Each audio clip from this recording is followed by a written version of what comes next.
de la Cruz. Tenemos venezuelausa.org. Les quería comentar, antes hola, ¿cómo te encuentras, Antonio? Muy bien, gracias, Damaso. Un gran placer estar contigo y con la audiencia. Mira, quería leer rapidito lo que tenemos en Venezuela USA. El Foro Penal aseguró que hay 1.963 presos políticos en este momento en Venezuela.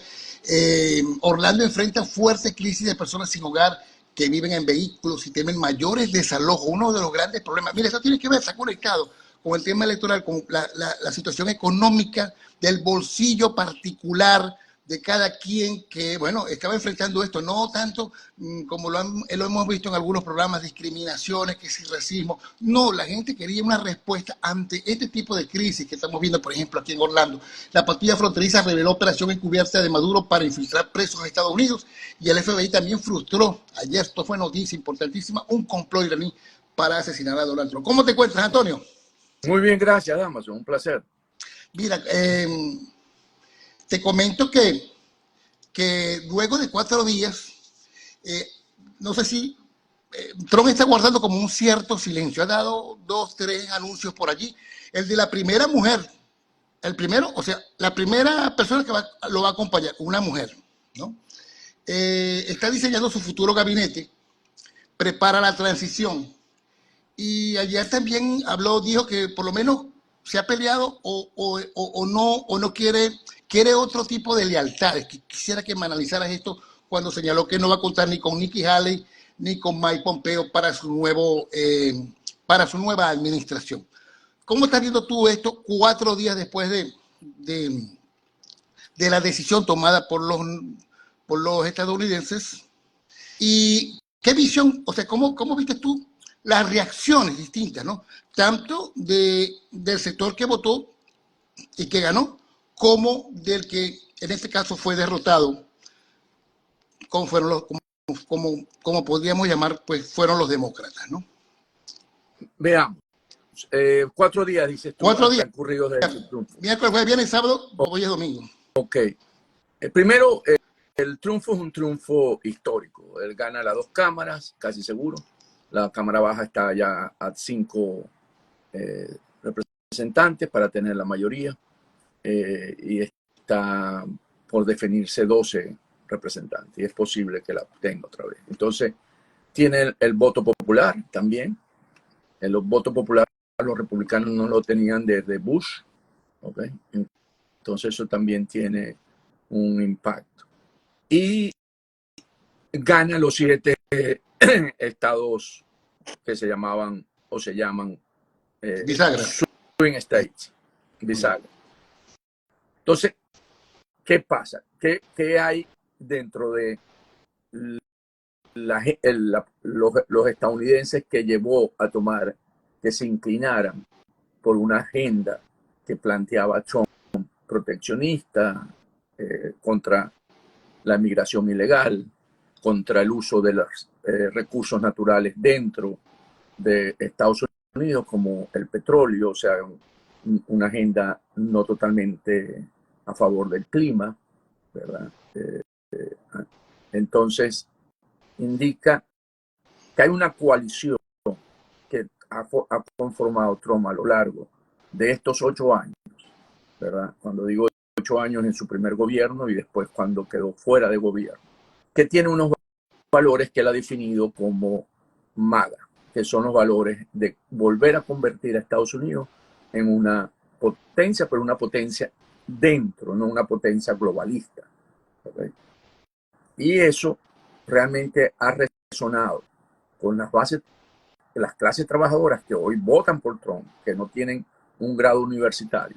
Los hombres, tanto latinos, que buscan aquí una seguridad para su familia y valores en cuanto a la familia, y también los hombres afrodescendientes, que de alguna manera también se volcaron a votar por Trump. Asimismo, por supuesto, tiene los clásicos grupos económicos que también se aglutinaron alrededor de él. Eso se enfrenta contra una agenda que ha venido desarrollando el Partido Demócrata, que se llama woke, el wokeismo, en la que lucha por la identidad, lucha por el cambio climático, lucha por que el Estado es el que provee la felicidad al individuo, y se aisló, se ha quedado con las clases que más bien son profesionales, intelectuales, y se ha ido aislando en ese sentido. Y por eso no tuvo resonancia con esto que estamos hablando, este sector, que para Trump lo hizo transversal. Él logró captar el voto transversalmente, desde gente de Wall Street hasta sectores de clase trabajadora. Entonces, hay una búsqueda, hay una nueva batalla, una batalla por el alma de los Estados Unidos. O sea, ¿qué quiere decir esto? Porque hay dos proyectos culturales en la lucha ideológica cultural que se enfrentaron en esta elección. ¿Okay? Como dijimos, la agenda MAGA, que promete restaurar a sus seguidores el orden perdido que se había perdido, que a través de que la constante extensión de lo que presentaban los woke. Y eso son elementos esenciales que hay que tomar en cuenta, Damaso. Entonces, ¿qué tenemos? Que plantea un nacionalismo, que es esta agenda, y un pragmatismo, donde busca la visión de ley y orden, y a la vez lo que la pregunta que hiciste, en este nuevo gobierno de Trump 2.0, Trump busca más que cooperadores, ¿okay? Busca lealtad incondicional. Por eso que ya dijo, ni Nikki Haley ni Mike Pompeo van a entrar en un gobierno donde nosotros estamos. O sea, él busca, como es lo que tiene, él va a dejar un legado. Él busca dejar un legado. Él lo que tiene son 2 años para construir todo eso y dejar las bases para el futuro. Porque dentro de 2 años vamos a tener nuevamente una elección para elegir senadores, 1/3, y la Cámara de Representantes. Y si él pierde alguna de las 2 cámaras, él no puede avanzar en esta agenda que él quiere consolidar para dejar su legado. Entonces, ¿qué tenemos? Él va a entrar, y como ya tiene la experiencia del primer gobierno, él sabe lo que él va a construir, lo que quiere lograr. Entonces, vamos a tener, y eso por eso él dice, este equipo que me va a acompañar es un equipo de que no tenga dudas en esta agenda que estamos hablando. ¿Okay? Muchos la han llamado la Agenda 2025. Él en la campaña dijo que, o el proyecto lo llaman, Proyecto 25, que está confrontando precisamente al Proyecto 2030 de las Naciones Unidas, a la agenda globalista, y que eso está construido en un nivel de detalle y que él va a utilizar definitivamente para poder avanzar en ese proyecto. Entonces, y aquí se da ese proceso en el que él jerarquiza la fidelidad, ¿verdad? Para establecer esas estructuras gubernamentales que se alineen con esa ideología MAGA. Y eso es lo que vamos a estar observando, que va a estar en términos de impactar a los valores democráticos y la autonomía de las instituciones, es cierto. Eso es uno de los riesgos que se va a correr. O sea, porque al tener una visión única, en términos que no haya internamente dentro del gobierno contrapeso, va a tener mucha fuerza la parte que Trump ha venido manejando en términos de el liderazgo, o sea, el culto a la personalidad de él. Y eso realmente hay que tenerlo presente, pero sin tenerle miedo. Yo no le tengo miedo a ese planteamiento, porque los mecanismos y los resortes en Estados Unidos democrático, el Estado de Derecho, que es lo fundamental, funciona. O sea, él va a tener oportunidad, y ahí va a venir seguro una crítica a Trump, de que va a poder nombrar un nuevo juez en la Corte Suprema de Justicia, lo que llevaría de los, si mal no recuerdo, 9 o 10, él tendría 7. Cuando digo él tendría, es el pensamiento conservador, porque los jueces son independientes, tendrían 7 jueces con ese pensamiento en términos de los valores fundamentales que fundaron a esta gran nación. Entonces, dime.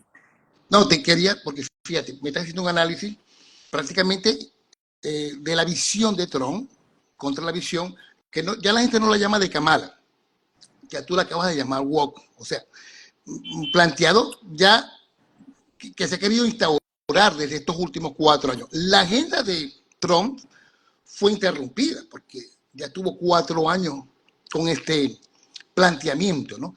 Ahora, ¿qué vio la gente entre estos dos modelos? Porque ya ambos modelos los conocemos aquí en los Estados Unidos.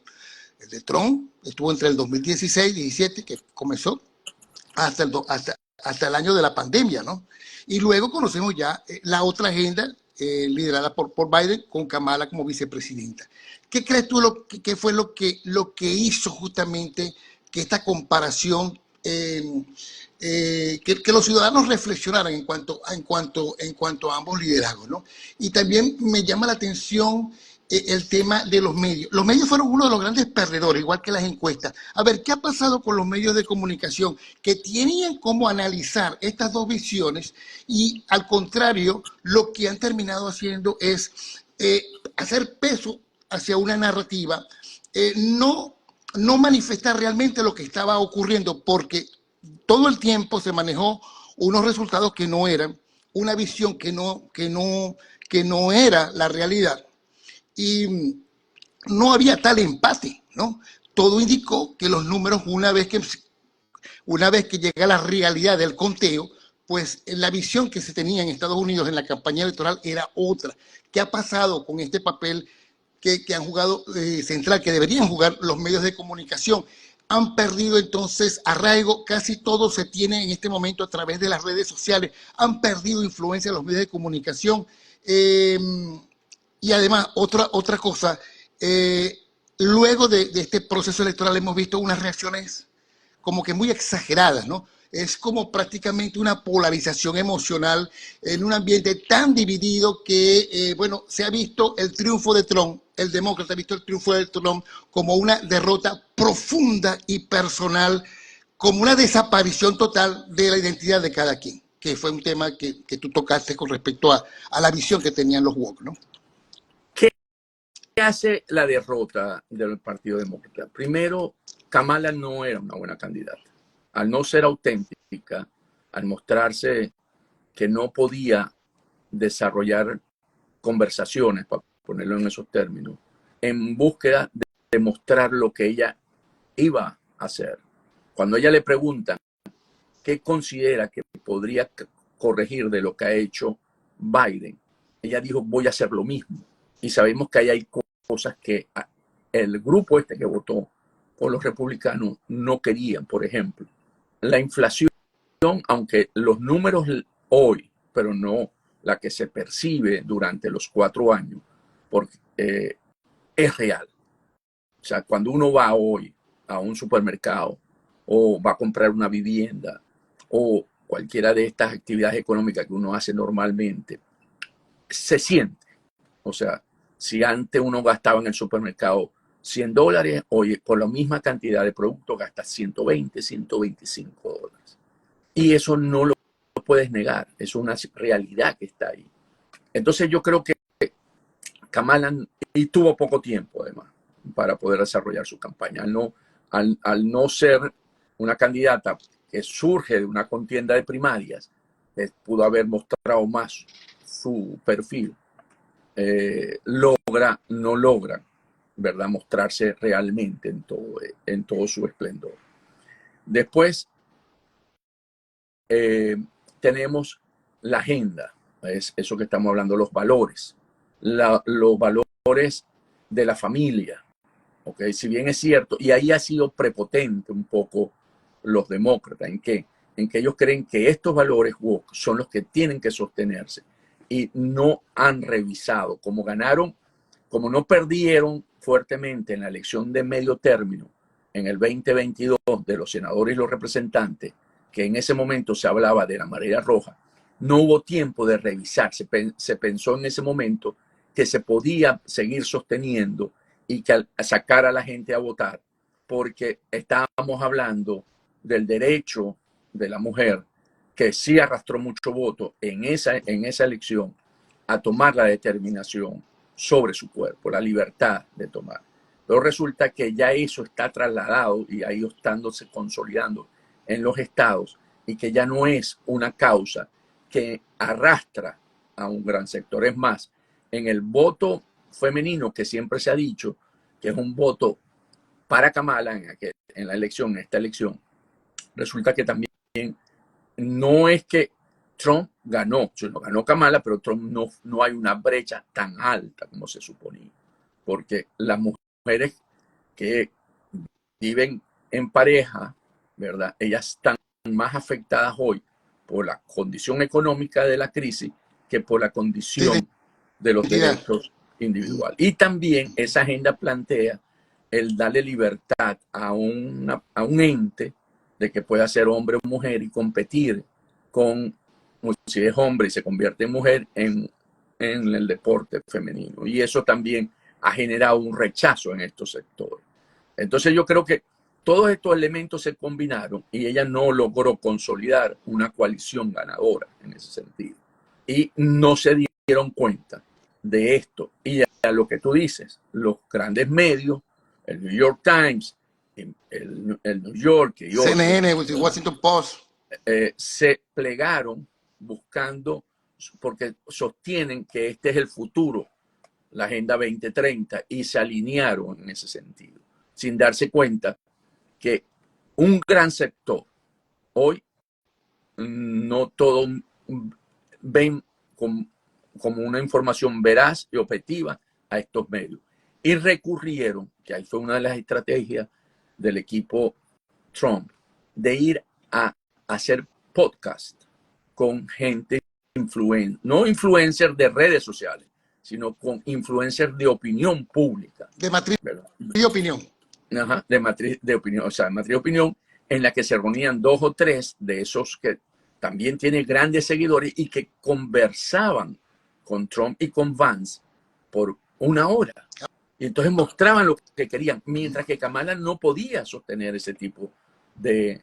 de profundidad. Algunos dicen que fue una campaña, critican lo banal del manejo con artistas, con shows, con celebridades, en vez de dar un paso hacia la profundidad de lo que quería plantear.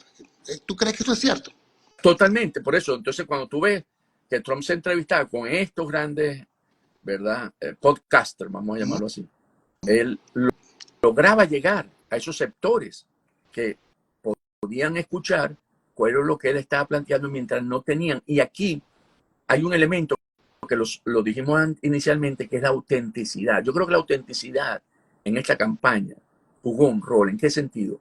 Todos sabemos cómo, yo sé cómo a qué atenerme con Trump. Podemos decir las barbaridades, sí, Hitler, misógeno, todos sabemos. Dictador, todo. Pero con Kamala tú no sabías. Era un desconocido. Un enigma. Porque hoy te decía algo y después llegaba a Pensilvania y decía que estaba de acuerdo con el método de producción de petróleo fracking, lo cual se había puesto en el Congreso. Entonces tú decías, ¿quién es él? Claro, puede cambiar, pero tiene que dar un análisis profundo sobre eso, lo que tú estás diciendo. O sea, y ahí hay un ala dentro del Partido Republicano, Demócrata, perdón, que es ambientalista.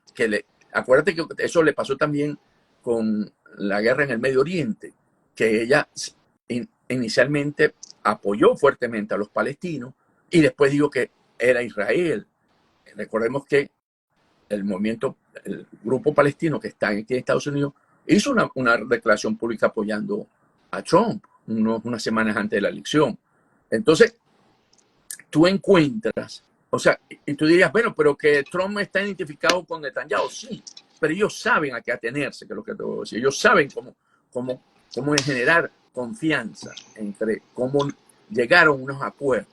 Y eso no se observó por el lado de los demócratas. Como tú dices tú, es banal, fue prepotente, ¿verdad? Pensaron que era posible y resulta que tienen que revisarse, porque hoy la base, la coalición que llevó a Trump a la presidencia puede consolidarse. Porque Incluso, no, te quería decir que incluso la principal crítica sobre esto que tú mismo estás planteando en este momento se le escuché al senador Sanders, ¿no? Con respecto a lo desconectado Bernie Sanders, que vivieron Sanders, con respecto a lo desconectado que estaba la clase trabajadora. con la respuesta, la clase trabajadora que fue la que respondió el 5 Sí, porque aquí la clase de trabajadora, noviembre. que es fuerte, es una clase trabajadora que no tiene título universitario, ¿okay? Necesariamente, es la mayoría. Y esa es básicamente la que está votando hoy por Trump. Entonces, esa es la que se está refiriendo Bernie, que no logra aumentar el salario mínimo, en la que él ve que el 1%, el 2% sigue llevándose una gran parte de la riqueza, mientras que los sectores de la clase trabajadora no tienen la misma proporción. Y entonces yo creo que ahí, porque ahí viene la discusión interna dentro del Partido Demócrata, si va a girar hacia esa izquierda que tiene interna, o aquí la llaman liberal, ¿verdad? De Ocasio-Cortez, Bernie Sanders, ¿verdad? Irse más al extremo o moverse más hacia el centro. Entonces aquí viene una discusión interesante por parte de los demócratas, porque vuelvo a insistir, el Partido Republicano le robó, vamos a llamar, el epicentro, el centro de la política hoy. O sea, el triunfo, el resonante triunfo que tuvo, lo demuestra. Y tiene todas las condiciones Trump en este momento para consolidar esa posición por tener las cámaras y el voto popular. O sea, yo creo que tiene un mandato que le va a permitir consolidarle. Y tiene un equipo que son seguidores de él totalmente y de esa mega, ¿verdad? De esos valores, en la que van a buscar. O sea, para mí un hombre clave en esta elección fue Elon Musk. Elon Musk, el hombre más rico del mundo y el hombre con la mayor visión en términos de posicionar la parte de los negocios, todo lo que él hace, todo lo que él desarrolla, tiene impacto.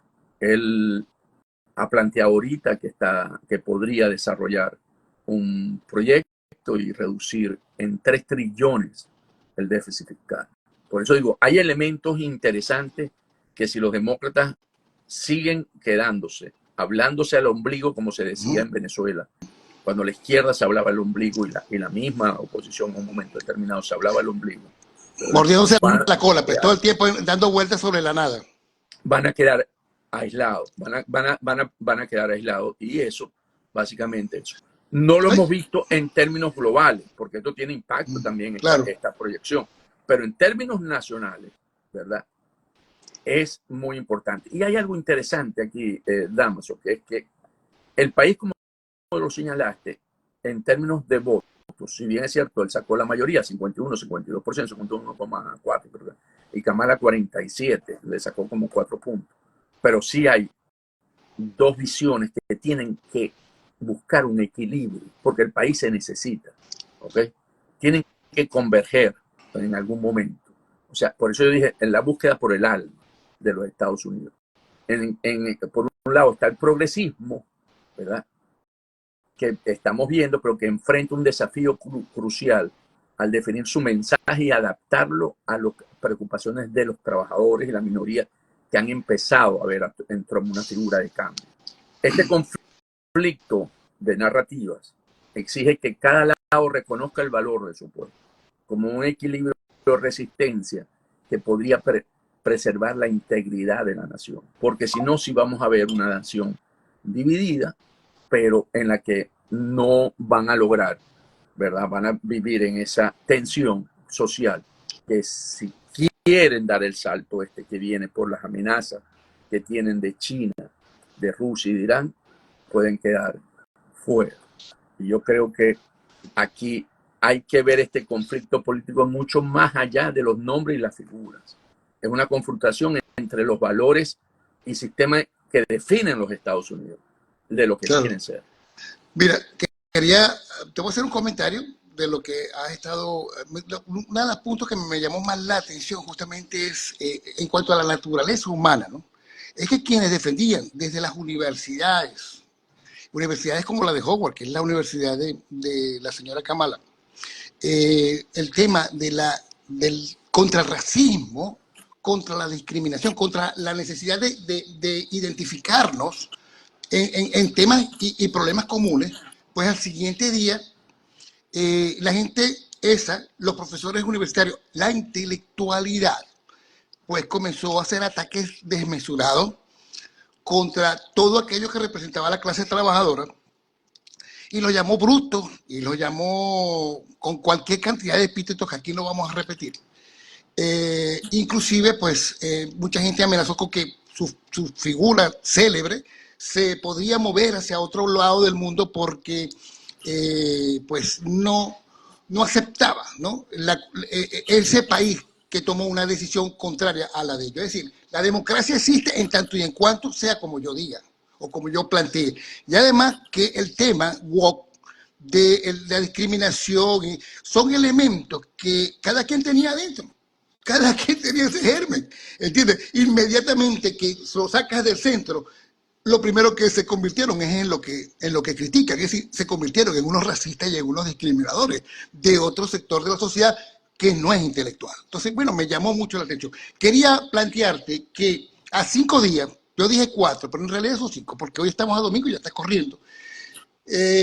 Justamente pues de las medidas que ha tomado, está como encerrado, el poder ahora se encuentra en West Palm Beach, aquí en Florida. Ya nombró la primera mujer como jefa del gabinete, que creo que fue la señora que manejó la campaña, el cerebro de la campaña. Putin está anunciando que Occidente ya no es visto como un enemigo. México desalienta el paso de grandes caravanas a la frontera con los Estados Unidos. Nueva York suspende los vales de comida para inmigrantes ilegales. Hamas está pidiendo en este momento, 4 o 5 días después de las elecciones, el fin de la guerra. Reaparece la figura del Bitcoin, de las criptomonedas, el mercado de valores se dispara con nuevos récords y está el tema de Venezuela. A ver, ¿qué crees tú que va a pasar en los próximos días? Ya vamos a olvidarnos de las elecciones, de las reacciones, vamos a, de este domingo a la próxima semana. ¿Qué crees tú que va a ocurrir o qué tipo de menciones se van a hacer? Porque como tú lo acabas de señalar, esto va a ser un gobierno 2.0. Esto se va a anunciar todo por redes sociales y tenemos que estar pendientes de los próximos anuncios que se van a hacer. A ver, ¿entrará Venezuela dentro de esos anuncios? No, en este momento lo más importante para Trump es configurar su gabinete. O sea, ¿quiénes van a ser? De aquí a que tome posición faltan 70 días.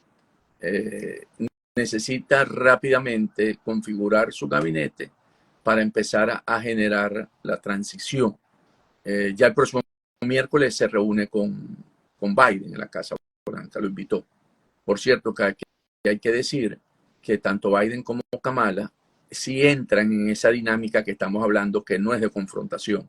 Fueron más bien discursos de poder unir, converger la visión y que el país siga adelante. Como tú lo dijiste, una derrota, lo dijeron los dos, no significa, ¿verdad?, que se perdió el país. Ellos lo han manifestado con mucha fuerza y más bien han entendido que tienen que revisar lo que pasó en términos de Partido Demócrata. Y eso favorece porque permite evitar que esa ala violenta que lo que tú estabas señalando, que veía el fin de la democracia en Estados Unidos por un triunfo de Trump, le baje volumen, le baje su manera de verlo y pueda entender de que en la alternancia en el poder es importante para la democracia y así poder construir. Si no lo entienden así,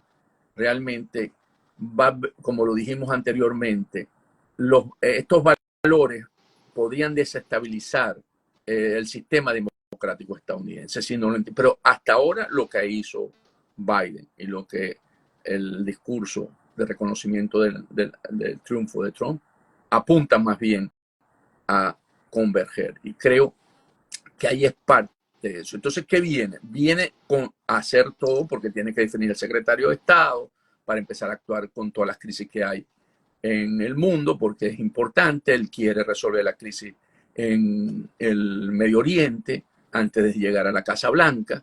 quiere resolver la crisis de la invasión rusa a Ucrania, ¿verdad? A los chinos no tiene que resolver todavía una crisis, pero sí mandarle las señales de que van a tener presencia en el mar de China, Estados Unidos, y Taiwán puede ser uno de los puntos calientes.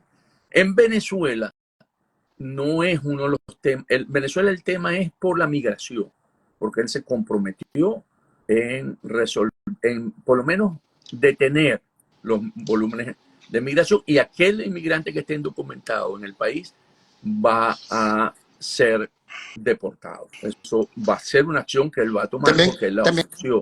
También atacar los grupos criminales que han entrado, Sí. que algunos señalan que tiene ese foco allí, como el Tren de Aragua. Pero él ha dicho que eso fue enviado por Maduro. Aquí hay una parte en la que el régimen de Maduro quiere creer que por la declaración esa de Bolton él tiene la oportunidad de poder negociar con el nuevo gobierno de Trump para buscar quedarse en el país, pero resulta que para él es muy difícil porque él no tiene la condición de legitimidad de origen, él no ganó una elección. Esa es la parte en la que Maduro cree que él va a poder sostenerse.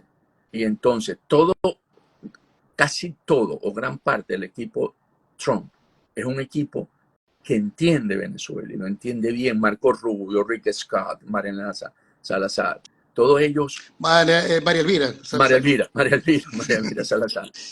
Todos ellos entienden muy bien lo que es y saben que la causa de la migración es el régimen de Maduro.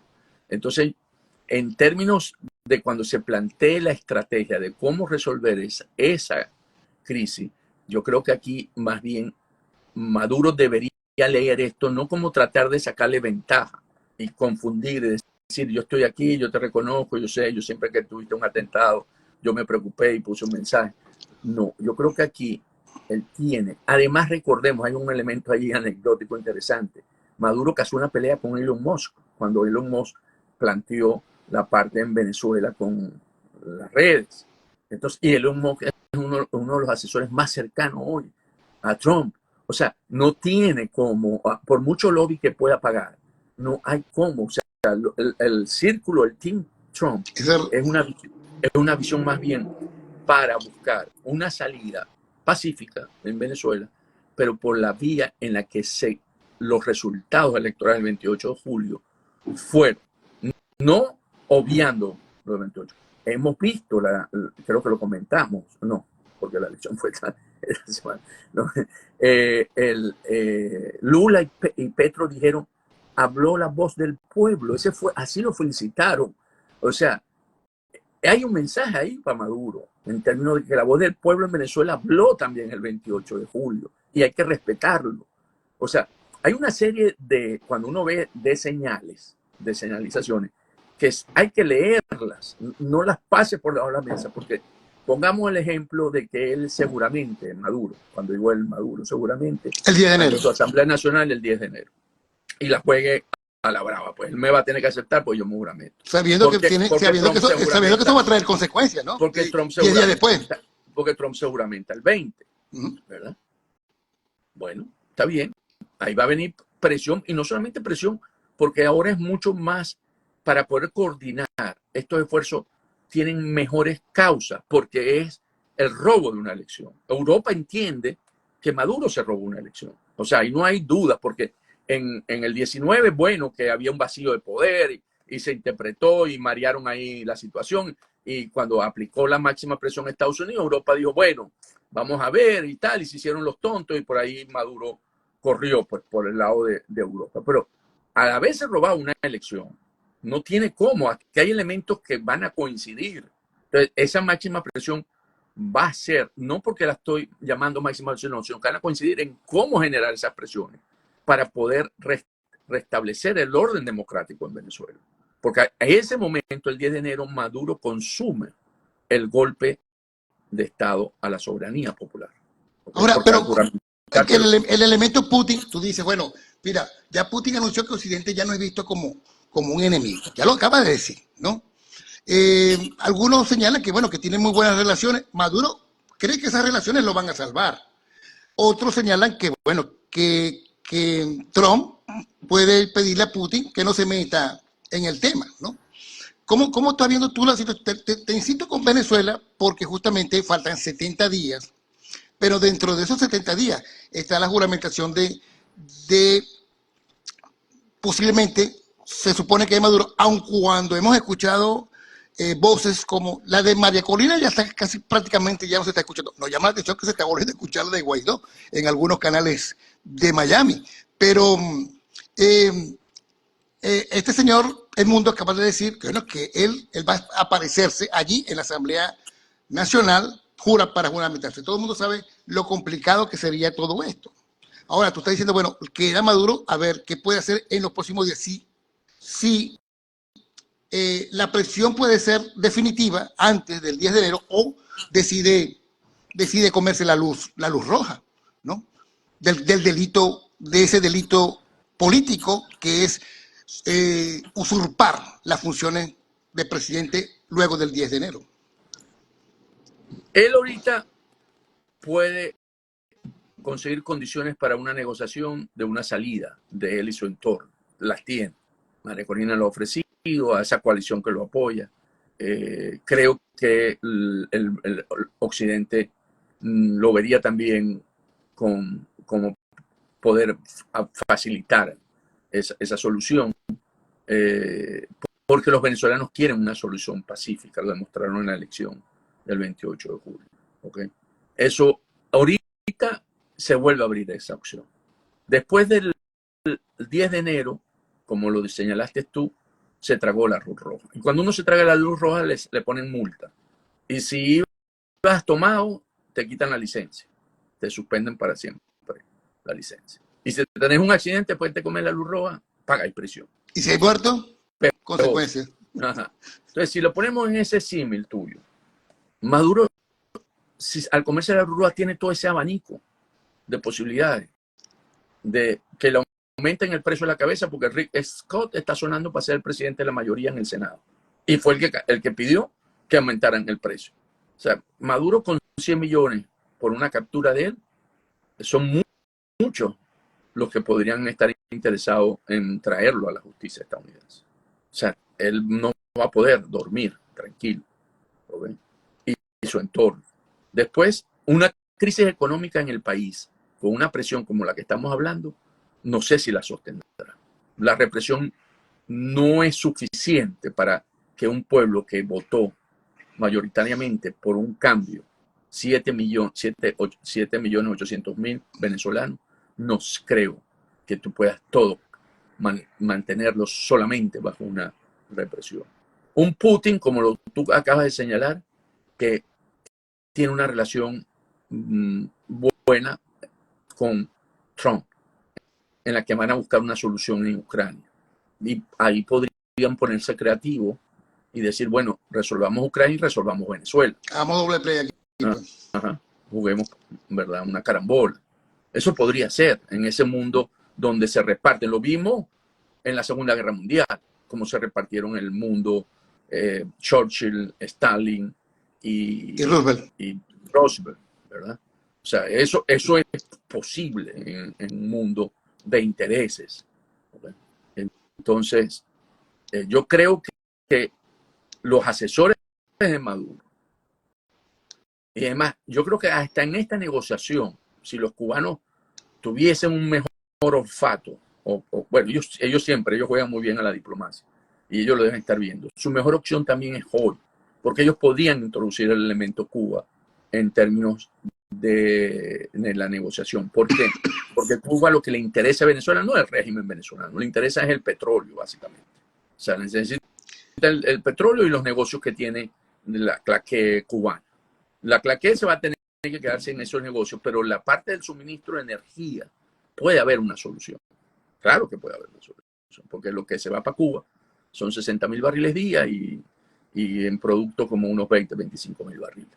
Eso se puede resolver entre México, así como se está buscando una solución que va a tener la Chembauca y ponerse pila con Trump pues, en esa ideología, porque ella es mucho más de izquierda que el mismo López Obrador.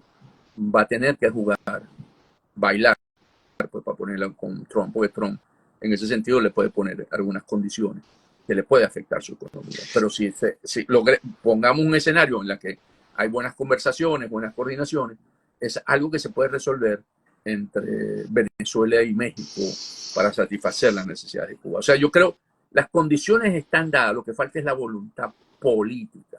Y aquí la voluntad política no es de un solo lado, no solamente es de la Fuerza Democrática Venezolana y de los Estados Unidos y de Occidente, no, también es de Maduro, de Cuba. Tienen que entender que su mejor escenario, su mejor oportunidad está dada hoy. Después del 10 van a haber consecuencias, como tú lo señalaste, cuando uno se traga la ruta. Pero puede ser que ellos están leyendo el mensaje de una forma distinta a la que estamos leyendo nosotros, porque fíjate que, como por lo ejemplo, leyeron, como lo leyeron los demócratas, sí, que se equivocaron. Por supuesto, porque fíjate que Biden ya firmó un acuerdo para que 4 petroleras norteamericanas exploten, tengan sus operaciones en Venezuela hasta mayo del próximo año. Bueno, lo que pasa es que esa es la renovación automática de la licencia. Pero recuerda que dijiste que, por ejemplo, Chevron, no, bueno, ellos a lo mejor se le suspendía, se le suspendían las operaciones, pero ya estamos tomando en cuenta que van a estar trabajando. La señal debería ser el 1 de diciembre. El 1 de diciembre, perdón, el 1 de diciembre. Entonces, lo que tenemos que esperar, y bueno, puede ser que se la firme, pero bueno, definitivamente ese es uno de los elementos que va a estar en la mesa para Trump. Y Trump fue el que puso las sanciones, acuérdate, Trump fue el que produjo la orden ejecutiva donde dijo no se puede hacer ningún negocio con PDVSA y ellos tuvieron que bajar las operaciones. Entonces, llegando Trump de nuevo y siendo esto un factor que se sabe que le entrega recursos a Maduro y se quiere buscar una solución en Venezuela, eso definitivamente va a estar en la mesa, porque eso lo vuelvo a insistir, el equipo que acompaña a Trump lo entiende. Mira, vamos a tomar estos últimos minutos para leer las inquietudes de la gente que nos está acompañando en esta conversación. Está Lucy Horta, que bueno, es una asidua oyente y participante con nosotros en este live. Nos dice, te pregunta, los venezolanos tenemos la esperanza de que Trump nos ayude a salir de la dictadura. Sin embargo, es amigo de Putin. ¿Cómo ve usted esta situación? Digamos, aunque creo que manejaste un poco eso, a ver, la gente a veces está confundida porque, bueno, ese es amigo también de Maduro, ¿no? Prácticamente. A ver qué puedes decirle a Lucy. Lucy, fíjate, son amigos, es cierto. A manera de anécdota, yo creo que recordemos que Trump hizo un Miss Universo allá en Moscú y deben tener historias comunes, no sé. Esto es una anécdota, no estoy diciendo que es cierto. Y ellos tienen una relación. Pero las relaciones, los países tienen intereses, ¿verdad? Y cuando tú pones, ok, Putin es cierto, ve en Venezuela una gran oportunidad, una cabeza de playa ante un conflicto con Estados Unidos. Es cierto, pero él también necesita que Ucrania se resuelva, porque para Rusia Ucrania es la madre patria. Ahí surge básicamente en Kiev la madre patria, hace muchos años, muchos siglos. Y poder buscar esa solución y que Putin salga bien parado, porque aquí lo que saldría bien parado Putin ante este conflicto, que realmente fue una equivocación, porque él dijo que eso lo conquistaba en una semana, le ayudaría mucho en términos internos. Y Putin lo que le interesa es seguir en el poder en Rusia. Si Trump le pide una negociación, en términos que se vean, no tengamos la menor duda que Putin buscaría cómo resolver la crisis en Venezuela satisfaciendo las solicitudes de Trump. Mira, Giovanni Medina 489 nos pregunta o nos comenta, a Kamala no la favoreció la situación económica que está pasando Estados Unidos. Los americanos dicen que primera vez que vives una inflación tan alta. Bueno, es un comentario, ¿no? No sé si tienes alguna respuesta para ese comentario. No, los últimos 2 meses la economía se ha comportado bien, pero tuviste, ¿verdad? Los 3 años anteriores que la inflación subió, va bajado, ¿verdad? Sí, se la lograron controlar, pero es muy tarde, o sea, el efecto no lo ves todavía. O sea, yo seguimos pagando, como dijimos, en los supermercados un 20-25% más y en algunos rublos. Y la vivienda está más cara, como dijimos. Entonces no es fácil. Aquí, a ver, Richard Costa, bueno, no, la mayoría son la misma sobre Putin y la situación. La gente un poco, bueno, preocupada porque no hay señales tampoco dentro de la posición y además, no sé, quisiera un comentario sobre Venezuela, porque estamos viendo, digamos, a pesar de que hubo un triunfo el pasado 28 de julio, hay un descalabro total de la oposición, es decir, bueno, ya sabemos lo que está pasando con Primero Justicia, Capriles parece que se asoma como una posibilidad ante cualquier cambio que se pueda generar allí. Escuchamos analistas decir que bueno, que todo está bien y que, bueno, hay que pasar la página y tratar de buscar la paz en Venezuela. Lo hemos comentado en varias oportunidades. El CEO de la corporación criminal es Maduro y Maduro está invirtiendo todos los recursos posibles en manejar ese ambiente, esa especie de sensación, ¿no? De lo que puede ocurrir al país, tratando de ignorar justamente los resultados del pasado 28 de julio. ¿Cómo estás viendo tú la oposición que ya parece que estuviesen como plátanos en aceite, tratando de chillar un poco, inquietos con respecto a lo planteado por Maduro con las próximas elecciones regionales y municipales que se vienen encima? Fíjate, eso que dijiste, la paz en Venezuela. La paz en Venezuela significa acepta el partido único del régimen, de la corporación. No te metas en problemas. Tú sigues trabajando. Y ya, esa es la paz en Venezuela. No tienes libertad política. Porque la libertad política la decide el régimen. O sea, yo digo quién gana y quién pierde.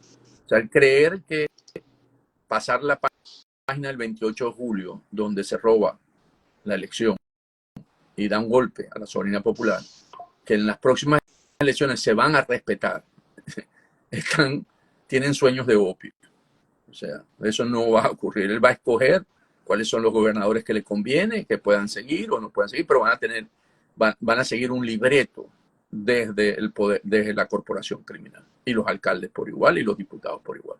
Ahí no va a haber una elección libre, justa e independiente. No olvidémonos, después del golpe de Estado no va a ocurrir, pues ya lo mostraron. O sea, ya no es una cuestión de que podemos creer en un CNE y un TCJ, no, eso se arma y se conforma de acuerdo, va a ser con servilletas. O sea, si vos y yo concursamos en una gobernación en el estado Zulia y tú eres el favorito del régimen, tú tendrás el 51 y yo tendré el 48. Y eso no hay que contar ni siquiera votos. ¿Okay? Eso va a ser de esa manera. Entonces, creer que eso nos va a ayudar a salir de la crisis interna no es cierto. Eso es falso. Eso es lo primero. Lo segundo es, yo creo que María Corina Machado tuvo varios live esta semana y varias participaciones en la que está apuntando a seguir teniendo una presencia internacional. Yo creo que con el triunfo de Trump, lo que debemos hacer, y lo dijimos la semana pasada, el ejército que se encuentra venezolano en el exterior es llamar la atención. No podemos, en este momento en la que Trump tiene muchas cosas en su plato, elevar el volumen del el golpe de Estado del 28 de julio y poner que no se puede aceptar que el 10 de enero se juramente Maduro ante su Asamblea Nacional. Yo creo que eso hay que subirle mucho el volumen para que por lo menos le llegue ahí como postre, pues en ese plato que tiene lleno ahorita Trump. Va a ver si cuando llegue el postre nos den ahí la miel, seamos nosotros o algo así. Entonces, porque es la única manera de poder asegurar que tenemos. Pero es la responsabilidad, vuelvo a insistir, de los venezolanos que estamos afuera. Somos un ejército de 8 millones de venezolanos. Mira, y hay que levantar esa voz. Claro. Hay que luchar y hay que hacerlo en todas las capitales mundiales. Mira, no, y que desde esa voz, porque adentro es cada vez más difícil hacerla escuchar. decirle o advertirle a los militares o al ejército, a la Fuerza Armada, que una vez que acompañen, si acompañan a Maduro en esa aventura que se tiene planteada para el 10 de enero, ya también van a tener sus consecuencias. O sea, ya esa misma Totalmente, Fuerza Armada no puede mantenerse allí. No totalmente. sería la misma Fuerza Armada la que se mantendría allí. Esa Sí. Fuerza Armada que se convierte en mercenaria al servicio de una corporación criminal y no de un país. Es que después del 10, Damaso, se vuelve paria. Entonces cualquiera puede tener aspiración ahí a montarse en Miraflores, aunque Maduro pueda consolidar su represión a través de Diosdado, pero Diosdado va a tener la llave de Miraflores. Maduro va a vivir ahí, pero la llave la tiene Diosdado, porque es el que le asegura la estabilidad interna por la represión. Entonces Diosdado en un momento se puede enamorar y decía, bueno, ¿y por qué no me quedo yo dentro de Miraflores y que Maduro se vaya? Claro, claro. Por supuesto. Bueno, muchísimas gracias, Antonio, por este live del día de hoy, el live podcast que tenemos pues los domingos. A ustedes, amigos, muchísimas gracias como siempre por su sintonía y por sus preguntas y por sus inquietudes. Ya pues haciendo un análisis con respecto pues a lo que fue el proceso electoral y por supuesto lo que tiene que ver con el tema venezolano de cara al 10 de enero, ¿no? Rapidito, rapidito, Damaso. O ayer ganó el Real Madrid, ganó bien, 4-0. Hoy juega a las 3 de la tarde, hora del este, Barcelona, para que aquellos Bueno, que pero lo fíjate, quieran ver. mira, ¿y qué pasó con el Inter de Miami que cayó eliminado y Sí, prácticamente no clasificó, ¿verdad? No, no? no, qué lástima. Y parece que, no sé, Messi tendrá consecuencias allí también. Podría Okay. podría ser, sí. Vamos a ver qué va a Bueno, pasar. Bueno, feliz muchísimas gracias, domingo a Antonio. la familia y feliz domingo a todos los que nos escuchan. Bueno, a ustedes, amigos, muchas gracias por su sintonía.